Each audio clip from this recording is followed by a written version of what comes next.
Assalamu alaikum. Welcome to Parenting Hour. You're tuned into Unity FM 93.5 here in Birmingham and 105.1 in Luton and down south, and all the other channels and stations that have taken this programme up and down the country. Thank you all for tuning in. Thank you all parents for tuning in. And here we're with you for another week, alhamdulillah, to talk about one of the topics we haven't spoke about for a while, but we're talking about pregnancy and home birthing, and we have somebody from the Homebirth team joining me today.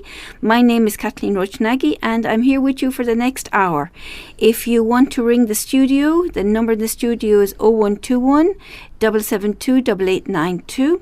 This is a pre-recording show, but they still available in the studio, and they will take your name and address, and we will be able to put you in contact with Joe if you need any further information that has come out of this show.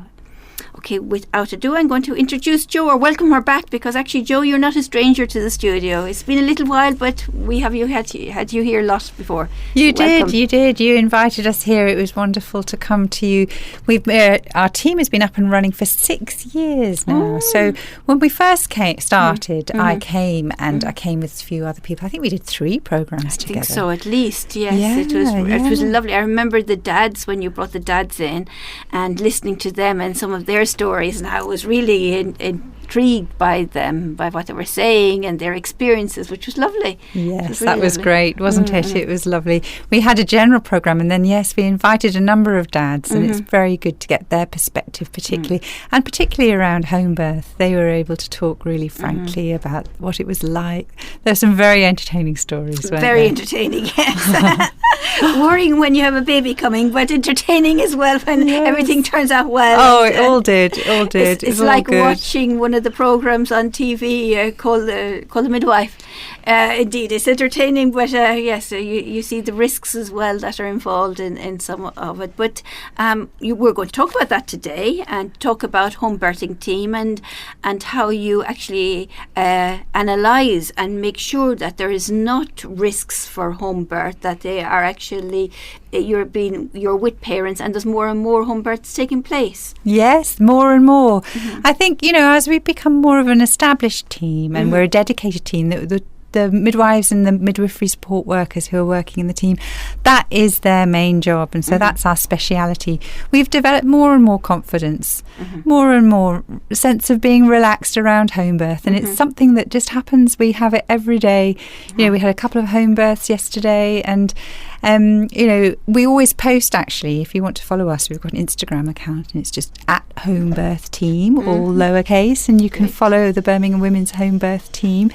And we generally post the pictures of the midwives and support workers who've been at the birth. We don't presume that people necessarily want their pictures on, but if they do, then that's lovely. We can share those too. And it's just great, the sense of an everyday miracle that's happening.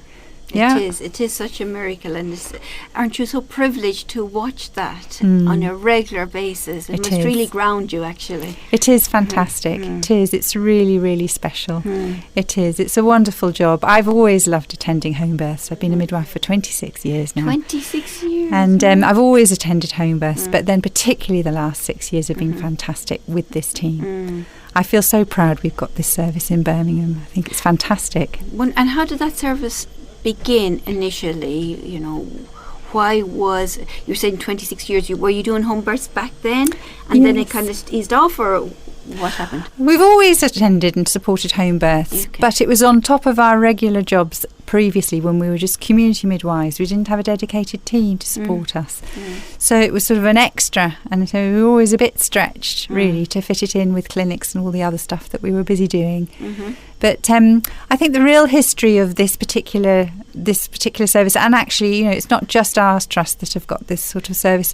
A number of other trusts have started too, and it's on the back of some big research that was done back in 2011, which evidenced the outcomes for 75,000 births, north, south, east, west, across the UK, comparing the outcomes for women and for their babies born either in obstetric units, in birth centres, or at home.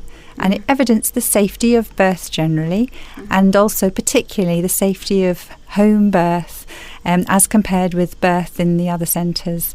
And particularly if a woman's got no other risk factors in her pregnancy, then home birth is definitely the place of choice to choose.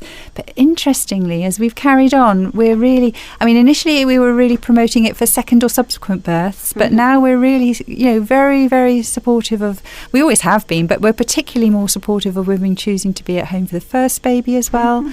It's great, really good outcomes. And even some women who've got different high risk factors, who obviously we're making recommendations they go into hospital because that's our guidelines, but where they have a real sense that they want to be at home and they feel they would birth best at home, they're making informed choice to stay at home, and we put together a detailed care plan to just cover the particular concerns that we might have around that potential birth. But we're finding so good, they're birthing so well.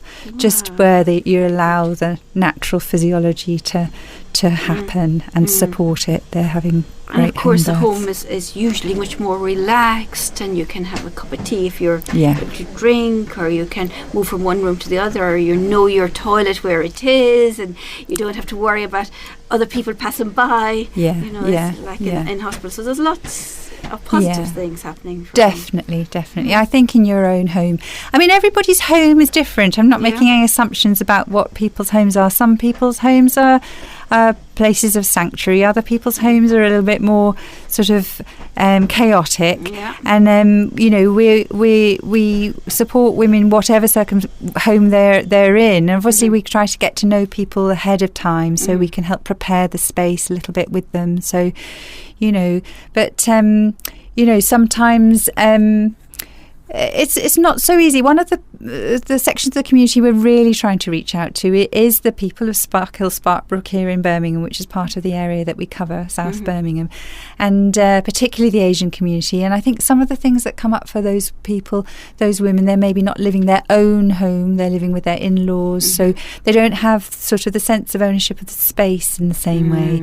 But we certainly have supported a number of families who are in that, couples, women who are in that circumstance, and their families have been supportive, and we can work with them in whatever space they've got available. We really can. And it's just having that appreciation that the birth doesn't have to take over the whole home either. So and that's we can probably fit in. what people probably perceive, or perceive that, she's coming in, she's going to make judgments of me because I haven't hoovered the place, or there's some things, the sink is full of dishes. And of course you're not doing that at all. No, we take people as they are. We really do. We really do, Which is really good that you're taking people and you're helping people. I remember from one of the shows here that somebody thanked you for even putting the laundry in the washing machine when you were finished. So you're doing more than just even delivering babies, actually. You're helping out there. Yeah, I think it's quite an unusual sort of, it's a special sort of thing because we're going into people's homes in that sort of way. We with obviously the family's permission, we find we can make ourselves very much at home ourselves in your kitchen, sort of to make tea for you, for the people, the mother and the partner. So we'll facilitate things and help host things and help with setting things up or whatever's needed. So it's such a privileged setup being a midwife. You're invited into the heart of the home, not just into somebody's living room. We go up and we're there in the bathroom or in the bedroom or wherever it is. And where do people usually tend to deliver when they're delivering a home birth? Would they choose a bedroom, or would they choose another part of the house? Well, it's an interesting thing. It would be interesting to monitor. I don't think I've ever really written it all down, but I'd say probably most have their babies in the living room. I think. I think that tends to be the case, especially if people have got other children who are maybe asleep upstairs. Then it works really very well. We can be getting on with the birth downstairs, hopefully with the children still asleep upstairs. And sometimes if people choose to have a birthing pool, which they might use for the labour or actually to give birth in, they might set that up downstairs. I suppose when you've got a big body of water like that, I often do recommend people do put it on the ground floor rather than the first floor, although some people do put a birthing pool up on the first floor. And then women can go from room to room, but I'd say probably most in their living room, some in the bedroom, some in the bathroom, because actually sitting on the toilet's a really comfortable place when you're in labour, and sometimes that's just where you are, and then maybe drop to your knees and then the baby comes, or sometimes people are on the landing, or sometimes actually we encourage the stairs are fantastic, because if sometimes a baby's not coming easily, or maybe it's just a question of alignment with the pelvis, with the baby's head, and you want to just jiggle the baby round a little bit, we encourage the woman to walk sideways up the stairs, and that tips the pelvis side to side, and often just doing that, then the baby drops and starts to come through. So we've had a few births on the stairs, interestingly. Wow, on the stairs, which probably actually is, in a way, when you think of, it's a good position, because you can be down under very easily too. And if the mum is comfortable, it's probably just making sure she's comfortable and safe there, that she's not going to slip herself. Yeah, absolutely. Yeah. So we just adapt the situation wherever somebody happens to be. Wonderful. Gosh, that's really opened our eyes. So I hope listeners has opened your eyes as well, and that you want to find out more about home birthing. I gave the studio number. I'll give it again, 0121 772 8892. I'm sure Jo has some numbers that she'd probably like to pass on, and we'll mention them a few times. Maybe we could mention it now and then come back to it again later when people grab a pen if they don't have it. So if what number would they ring if they need to find out more? Well, our office number is 0121 335 8018. And you'll get an answer phone probably when you ring, but just leave us a message and we'll give you a ring back. If you leave us your number, then we can give you a call and we can arrange. The best way is just let us know your number, we can ring you, and then we arrange a time to just come and have a chat. Come and have a chat at your home, one-to-one. We can talk about your individual sort of case and explore with you the issues as they pertain to you, your concerns, your interests, envisage your ideal birth, what you'd like to do. We do invite people to come along. We have regular workshops. We used to call them tea parties. Now we're calling them workshops, and they're twice a month. This year we've been having them on the first Monday of the month and the third Saturday of the month. However, from the new year 2020, they're going to be on the first Wednesday of the month and the third Saturday of the month. First Wednesday of the month and the third Saturday. That's right. Where are they? Well, for the remainder of this year, so we're, in actual case it's only 2, isn't it, because we're nearly into December.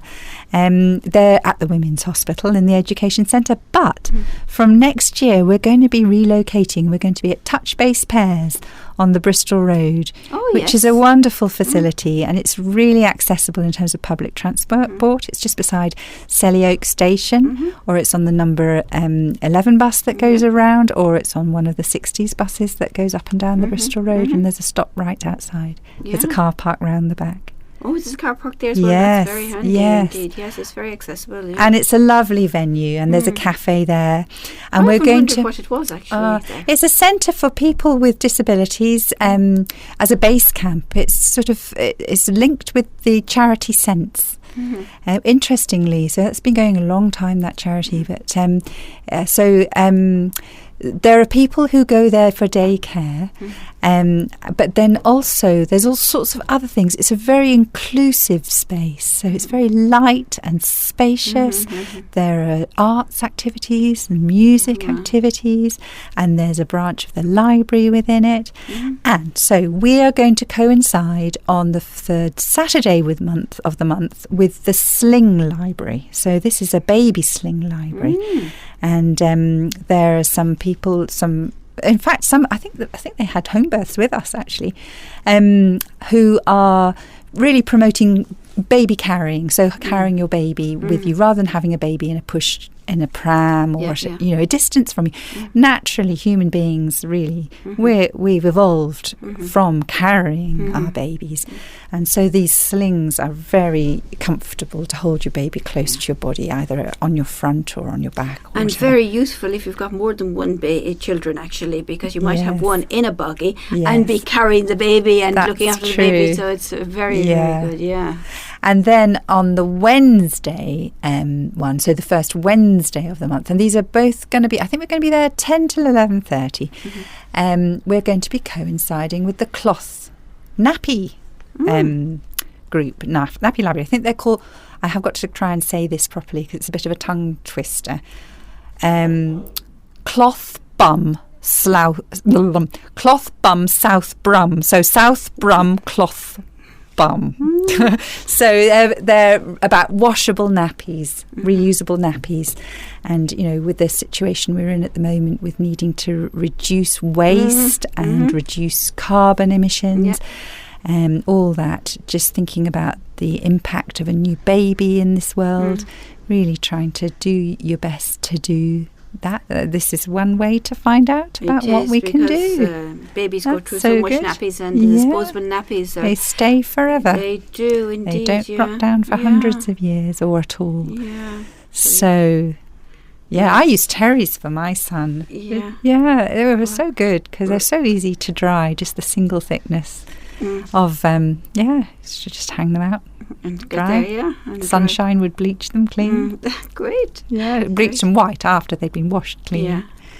Very good. So we need to educate parents about that as well. Yes. I know it is harder if you're working and things, it may be more difficult, but we need to look at it and see how you could help the environment. So easy. So we'll coincide with those two. Brilliant. Which will be really nice. You'll find us in the cafe. We're going to have a table in the cafe on those occasions. So 10 till 11:30, first Wednesday and third Saturday of the month through 2020. Touch base pairs. Very good. That sounds very good. And actually, while we're on this show now, I'm going to tell parents about some of our programs that we are delivering at the moment in memorial surgery. It's on Thursdays between 12:30 and 2:30. It's on now, but if you are hearing this show, do ring us at either the studio or Approachable Parenting to get a free place onto the program. And these are 4-week programs. And we have another one on Fridays between 6 and 8 p.m. A lot of couples come to that because it's outside working hours, and that's why we make it at that time. It's usually popular, the evening ones, and that's in George Street. So if you're interested in those pregnancy and beyond courses, they're between 2-hour courses each, that looking at the brain development of baby, looking at attachment, looking at breastfeeding, something you were doing today, looking at postnatal depression, looking then at your own family, the values of your own family, how to form your values, how communication between couples change when baby come along, and how to keep up that spark after baby. So it's still very important to have that couple relationship there. So all of that, lots of things that we talk about in those 4-week programs. Yes, indeed. Brilliant. It's so good to have these occasions to just meet. I mean, people get a lot of their information online these days, but actually having real conversations with people is a very, very good way. Exactly. And I think certainly like with our workshops, we always invite back somebody who's had a baby with us really recently, so they can come and tell their story first, and it's first hand, and it's a new story, a recent story, and that's really, and they bring the baby. That's so good, isn't it? That's lovely indeed. And actually it's really beneficial for those people, you to tell your story when you've had a baby, and for other people to hear it. So that's really. While we're on all this of things that are happening, we're having a Christmas party, inviting back people who've had babies with us. So that's on Saturday the 7th of December at the hospital, 12 till 3.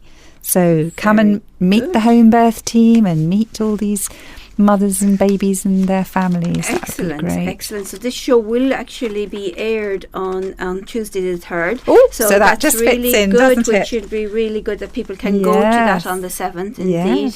And if they want more information about that, who should they ring? Yes, the same number, 335 8018. Okay. That's our Homebirth team office number.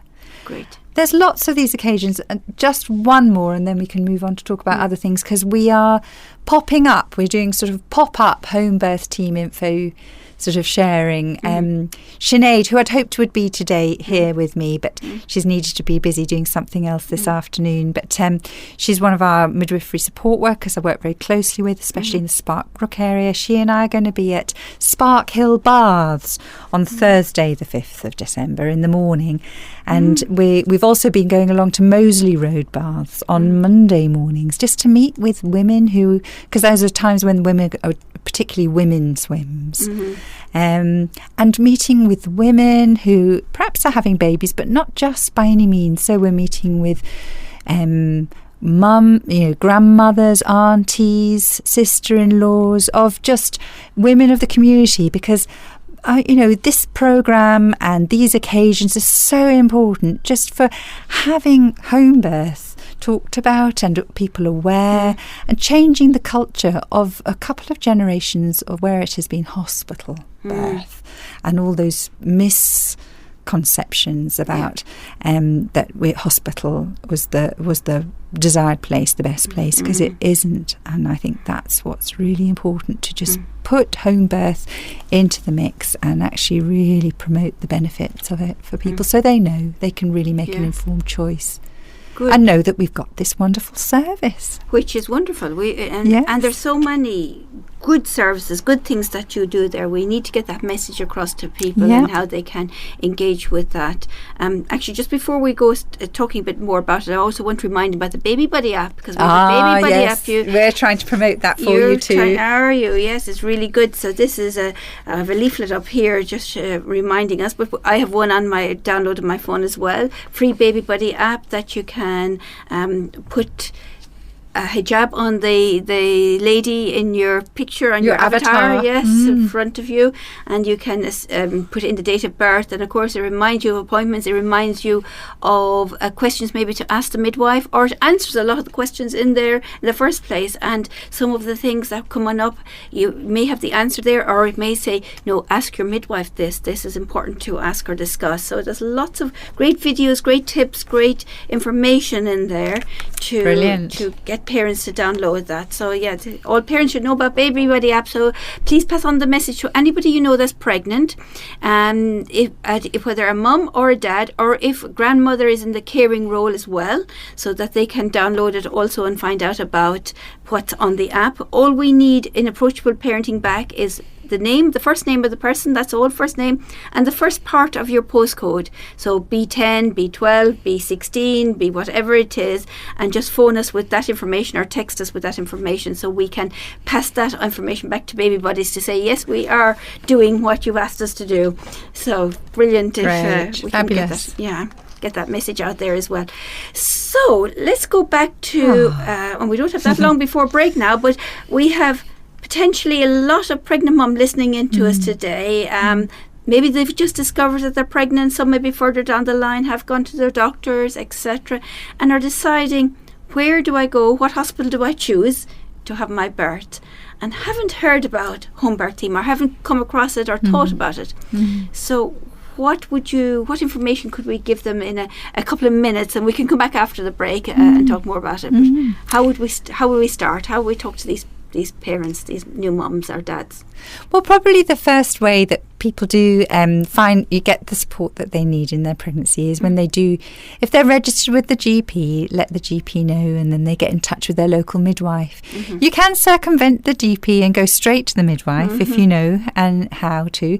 You can just phone us on our number 3358018, and we can come out and see you right from the beginning, if you like. At home. We can come and complete your records. We've got it all online now. We don't use the green records anymore. And we can take it from there with booking you in if you're interested to come to we work out of the Women's Hospital, our team. We're based there, and we sort of measure our radius of where we cover as 30 minutes from the Women's Hospital. So if you want to check where you're in our area, then you can check that. That can cover quite a lot. It's a lot. It's all of South Birmingham. We're a bit sensitive about our borders with other trusts, so we're not seen to be sort of poaching women from those areas. So we're working in adjacent to the Birmingham Heartlands Hospital to the west, and the Birmingham City Hospital to the north, and we've got Worcestershire to the south. We're slightly bendy around the borders with those trusts. With those, because we don't have any hospital in Redditch at the moment, or midwifery centre there in Redditch. So that there's a big area between Worcester and Women's actually there for that area. Yes. So we work with these different trusts to sort of, just negotiate well those borders.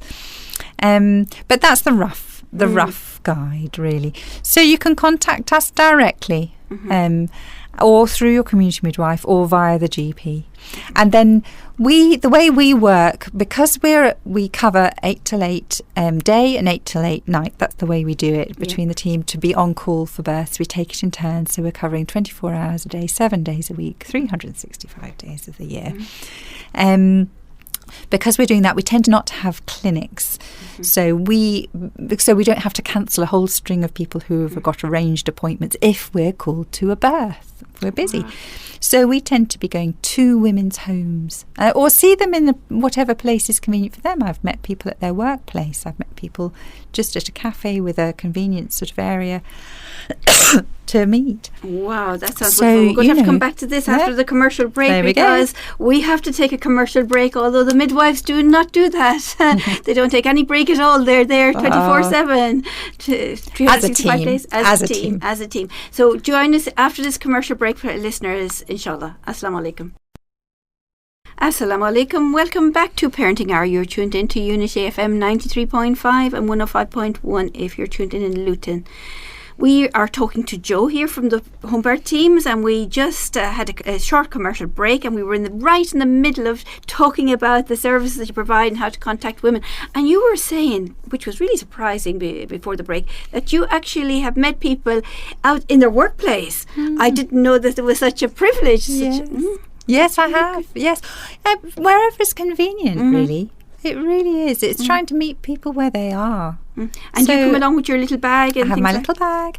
I mean, actually, when I'm out and about on call for births, my boot, I've got everything I need in there for a birth. So that's the way. We don't leave anything at home. We just bring it all when we're called, when we come to the birth. So I've got everything there. So I come with my little antenatal bag and we sit down, we have a chat.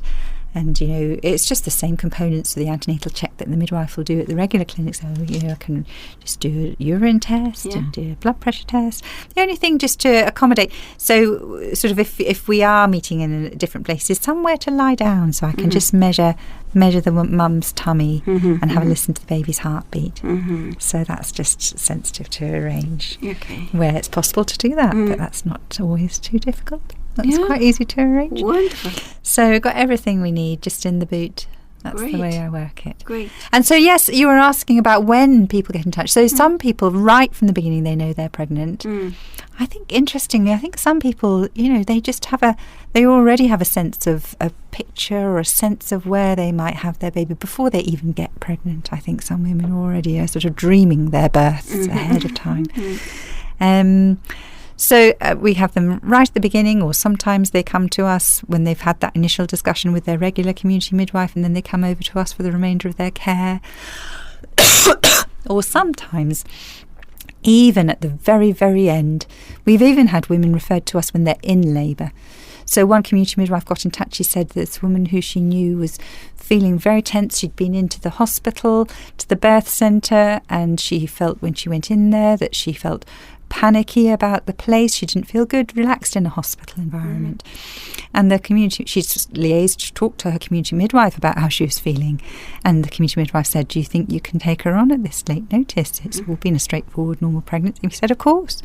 So we went round and she had her baby with us at home later that day. Wow. So things can be just accommodated very easily. Very good. And I suppose the other way around as well, if there's complications or something that you haven't thought about, it could be that you do have to make that journey to hospital, but again, you're there with that mum and able to do that. That's right. So we were just saying about how when a woman's in labour, as midwife attending that woman, I'm always making assessments all the time and asking the question inside myself, are we in the right place for this woman at this time with this birth? And, if she's chosen to give birth at home, we're always making that assessment, just affirming that choice, or then if I have some doubts about it, or then if I have serious doubts about it, I will definitely be saying, I think we need to move. And I'll say that with degrees of force as to my degree of concern. And if there's a clear reason why we need to move, I'll be saying, I'm calling 999 and dialing this, because we wouldn't be expecting the partner to be making that transfer, driving to the hospital if the woman's in active labour. We call for an ambulance. And we, as a team, have a really good relationship with the West Midlands Ambulance Service. We do joint training with them to sort of act out emergency scenarios and things. We're all prepared. Good.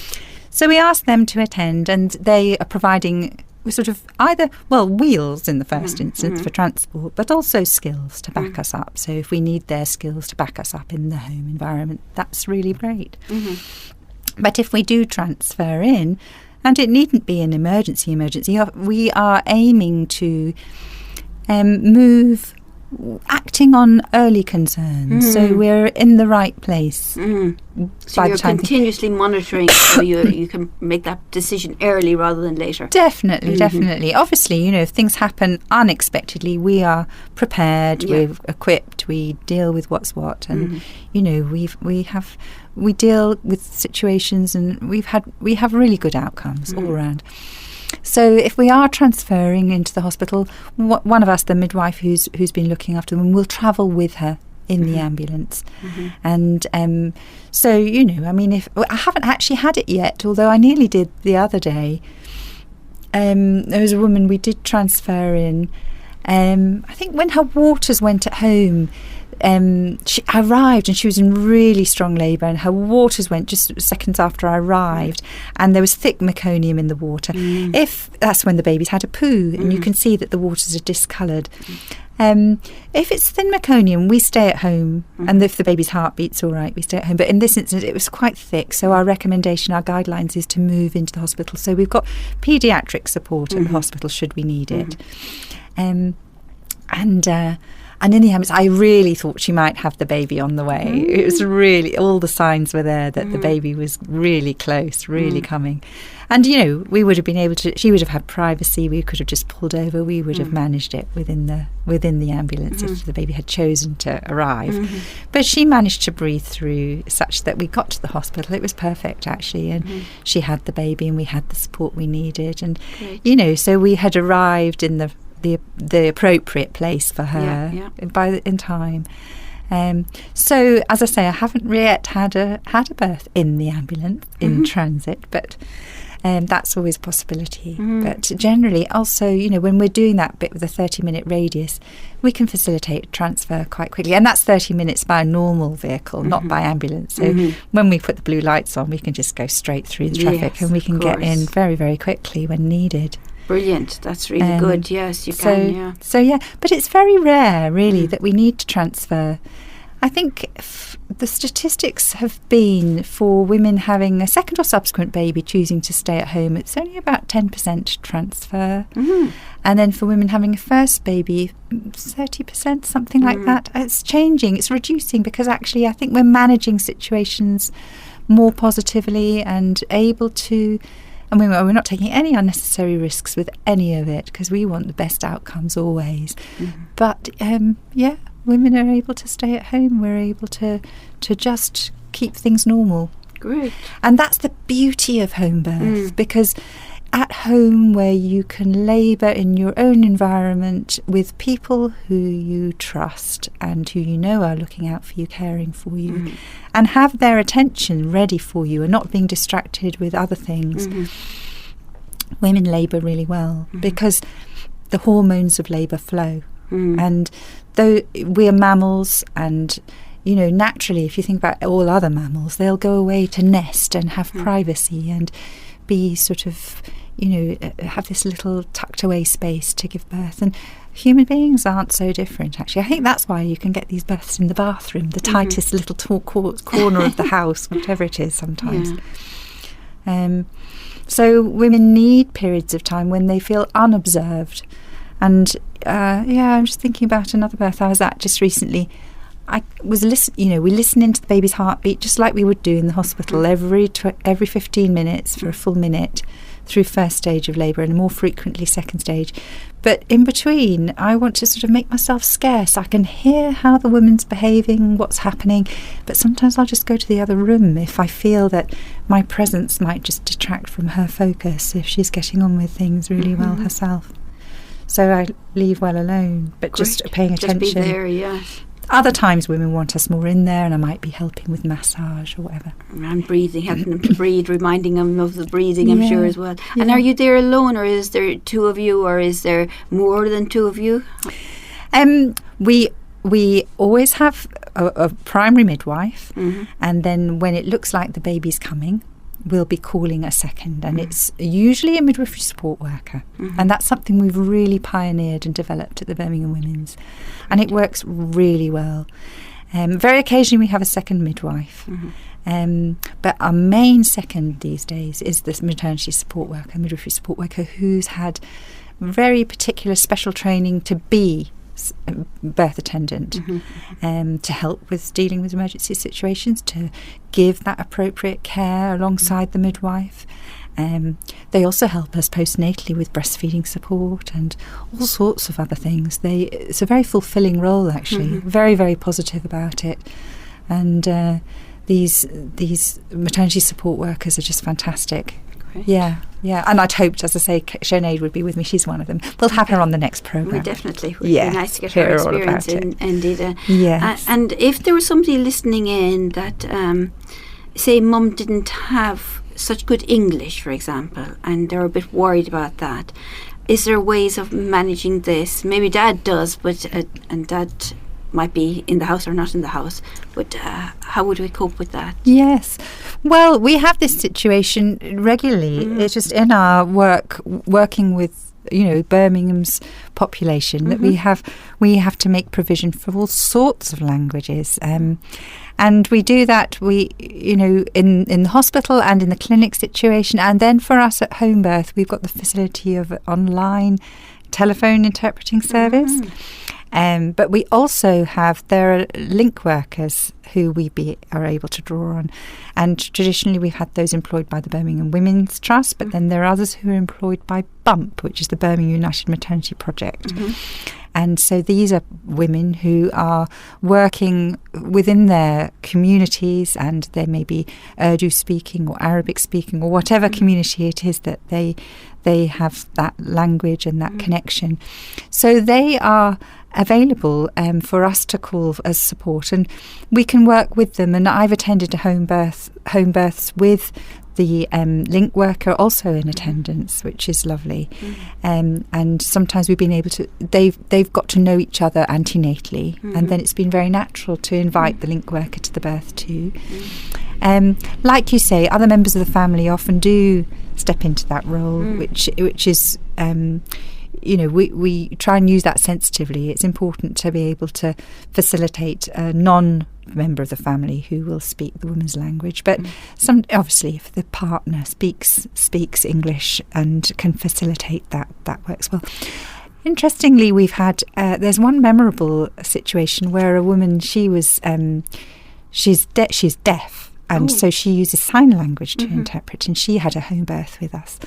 And her partner was deaf too, but her mum was a sign language interpreter, and so was present for the birth. So it was quite a stress for that mother, because she was being mother but also had this role to play. But we needed to work sensitively with this mother, and of course that's quite an interesting circumstance, because when you're in labour you close your eyes, and so that way to reach her, to communicate with her, was not there so readily either. But we managed. And I think an awful lot of what the beauty of home birth is that we don't want to interfere with the birth process. So a lot of our communication can be by touch. So we can just indicate that we'd like to listen to the baby's heartbeat without needing to use words particularly. Obviously we need words, and certainly in an emergency situation we need to be clear, but our tone of voice, and you can use all sorts of other ways of communicating without having to find the precise word required. So different ways and ways around. Wonderful. So it sounds like home birthing is great for everybody in every situation. Indeed, there's only very few maybe situations that can't have a home birth, and you're saying it can be first baby and other babies, which is brilliant. Indeed, that's so accommodating for everybody. Is there anything that would prevent from having a home birth? Any kind of situations that people are not really suitable for? Yes, of course, there are some. For example, one that immediately comes to mind, some people have placenta previa. So, if the baby's placenta is really close down to the opening where the baby needs to be born, there's extra concerns. We want to be sure that if that's been identified on scan early in pregnancy, that's not an issue closer to the date when the baby's due. And, it's just working out the degrees of how close and things like that, and weighing up those issues. If it was borderline, then we would be paying extra attention, extra alert should there be any bleeding. Sort of sometimes if a woman's we have actually looked after women who've had gestational diabetes that's been diet controlled, where they've needed to check their blood sugars through labour. Obviously, in labouring at home, women eat and drink very naturally because they're in a home environment, so that actually maintains the blood sugar nicely, good balance through the labour. Which is important, actually. Which is so important. So important because some parents, they don't have anything prepared. They're going into hospital, then they can't find the food, or they don't want to eat a specific kind of food. Yes. So that's quite good. I'm not actively promoting women to have home birth where they have got these risk factors, but I'm just saying that we can accommodate them should that woman really feel strongly that home is the place for her. But we have to have those detailed consultations to examine the issues and to state, and we write them down clearly, what the risks are, the serious potential risks, and so that woman can weigh up for herself what she chooses to do. So, we have had women who've had previous cesarean who've had home births with us as well.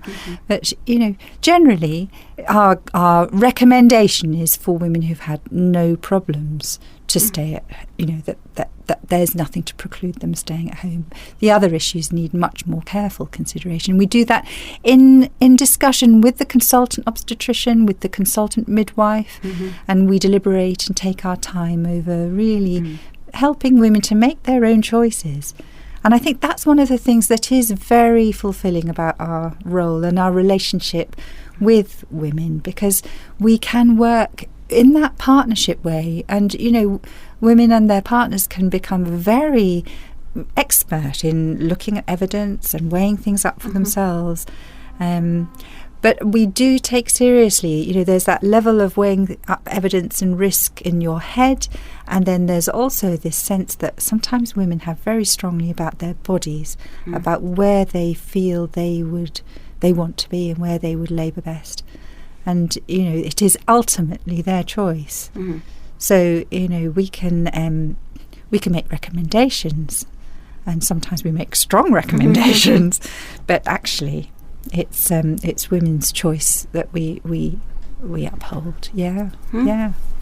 Great. So we hopefully have some pregnant women or somebody that knows pregnant women listening into the show, and you're saying at any stage you can decide to have the labour, the birth and the labour at home. The labour and the birth, it comes that way around, at home.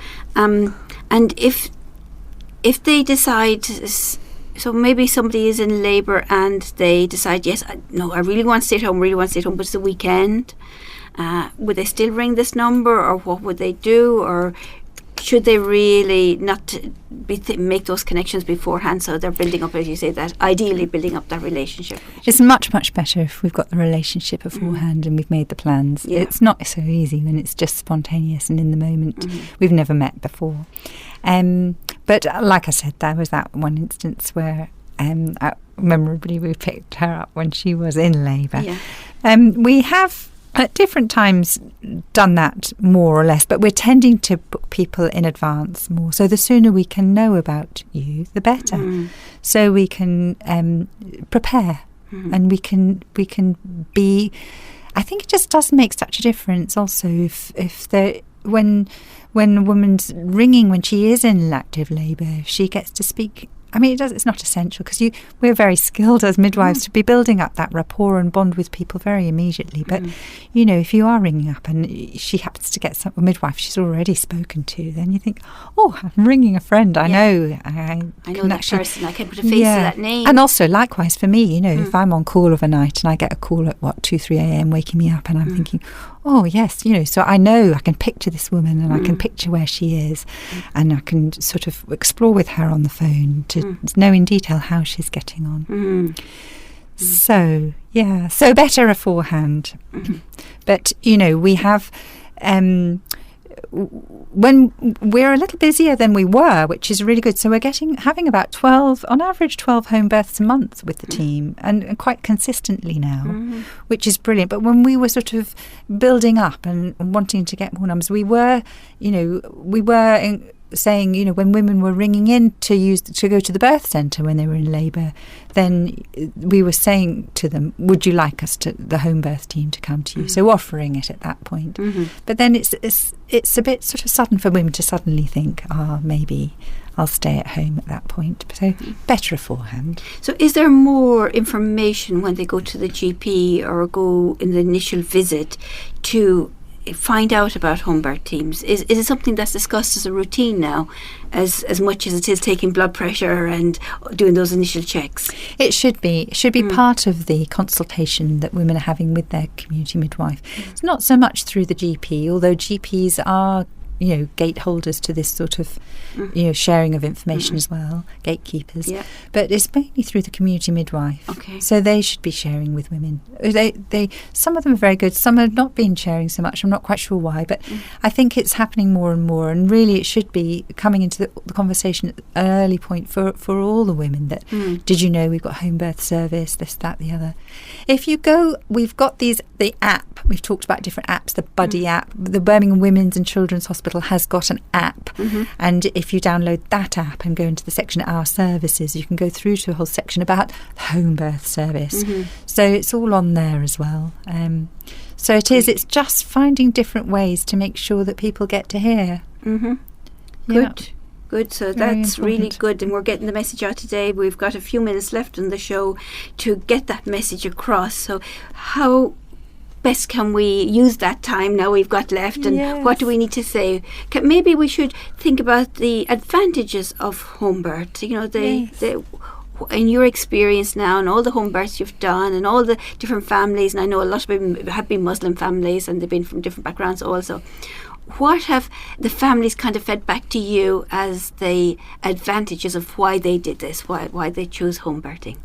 I think it's that sense of that they are the stars of the show, really. In the sense of the family, the mother, she is the queen, and we look after her, and we take our lead from her, and we facilitate everything around her, and then the partner too. So they're starting family life where the family life will continue. And that, I think, the classic bit is that everybody says, the best bit at the end is just being tucked up in your own bed. And that's how we stay for a couple of hours after the birth, and we want to make sure that the mother and the baby are both fine, and the baby's had a first feed, and it's tucking the mother and the baby and the partner all up in the bed together, and that's when we say goodbye, and we leave the telephone numbers and everything that they need so that they know they can get in touch if they need us before we go out the door, and take all the stuff with us. That's another thing that it's important to let people know. You don't need all sorts of stuff to have a baby, and you don't need all sorts of stuff to have a home birth. Really? What about the boiling water? No, you don't need boiling water. It always comes up at TV programmes, doesn't it? Yeah. I mean, it's good to have a warm room. Not, that's one of the important things. And the most important thing when the baby's newborn is put the baby skin to skin against the body, of course. So the baby's nice and cosy and warm that way. But we ask people if they can provide, a waterproof base layer. We bring disposable padded sheets that we put out on top, but it can be a shower curtain, or it could be one of those wipe down tablecloths. Or actually, I've been really encouraging people, those sheets that you use when the baby's coming out of nappies, that you use mattress protector. One of those is very good as a base layer, and then you can launder it afterwards, because again, we're trying to think about how we can cut down on waste and things like that. And so just that really, as a base layer, you don't need loads of plastic and all that sorts, because it's just that layer to have under the woman while she's in active labour. And then some towels are good, because obviously you want to be able to wrap the baby up. And if the woman's choosing to have a water birth with a pool, then towels are particularly important, so we can wrap her up if she gets out of the pool. So it's minimal things. It really is. Wow. It really is. Sometimes I say a bucket is useful, because sometimes you can feel a bit sick when you're actually in labour, or a bucket comes in useful to have a little wee in if you don't want to go up to the loo or whatever. But very, very, very simple. And as I say, so we bring all the stuff with us in the car, and then we take away anything that's soiled, so, any of those absorbent sheets when the waters have gone, or if there's any blood or anything. And, we facilitate a home birth with white carpets underneath that are still white at the end, and whatever. But so we clear up everything. Your furniture is not going to get ruined. No. Your house is not going to get ruined. We take care. You take very good care to have a healthy mum, healthy baby, healthy partner, it looks like. It is. And all in a lovely, friendly environment. It is. It's absolutely wonderful. It is. Great. It's very good. It's a good way to start life, to come in to the world. And just before we end, we should pass out that number again, because we're right at the very end now. So if you want to get in touch with the home birth team, our number is 0121 335 8018. Brilliant, thank you so much. And if you want to get in touch with us regarding parenting courses and pregnancy and beyond courses, it's 0121 773 889. Oh gosh, I'm getting confused now. 773 8643. I'm getting confused, my numbers. And the studio number is 0121 772 8892. So with that, I'm going to end today's session. Thank you so much, Jo. It was lovely having you here. It was a privilege being on the show as usual and talking to you. And I hope it's beneficial for our listeners. And I hope the messages get woven out there, the importance of what you're doing, and that we can have more lovely births like this and more pictures of happy midwives delivering at home indeed and healthy outcomes. We look forward to you coming back and telling us more about another time. Yes. It'll be really good indeed. So listeners, until then, have a good week, take care of yourself, and look after yourself and your children, inshallah. And if you want to contact us, don't forget to ring in the studio, and we'll pass on your number to Jo or to Approachable Parenting. Until then, Assalamu alaikum, have a great week. Assalamu alaikum.